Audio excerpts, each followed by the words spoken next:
On en était tellement sûr que certains habitants de ma commune sont entrés dans la salle du conseil municipal, qui était d'ailleurs en même temps l'endroit où on votait.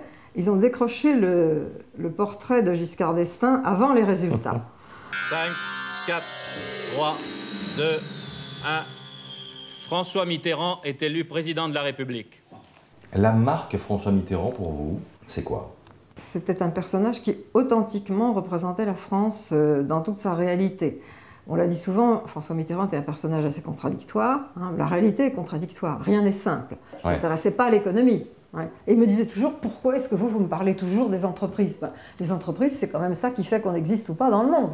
Pourquoi il ne s'y intéressait pas? Parce que c'était son côté littéraire. C'est ce côté, vous savez, catholique, janséniste, voilà, l'argent c'est sale. Les Français ont choisi le changement que je leur proposais. Qu'est-ce qui reste de François Mitterrand? On se souvient de François Mitterrand comme d'un homme qui avait une vision à long terme, mais n'était pas dans le quotidien. Il était même assez peu dans le quotidien.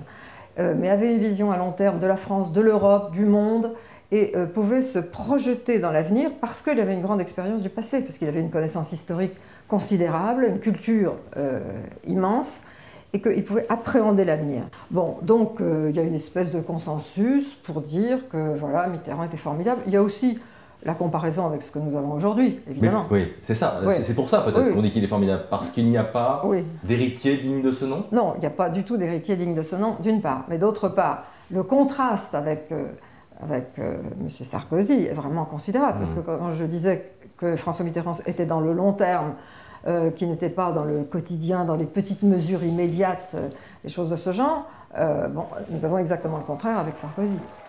Si Mitterrand devait choisir aujourd'hui entre les prétendants socialistes, qu'est-ce qu'il dirait? Ah ça, je ne peux pas vous dire, ça.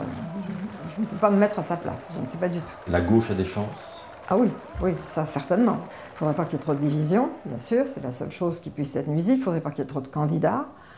Mais je suis tout à fait convaincue que si on est raisonnable et si les élections primaires se passent bien et qu'ensuite tout le monde fait bloc derrière celui ou celle qui aura été désigné, bon, ça devrait se passer très bien.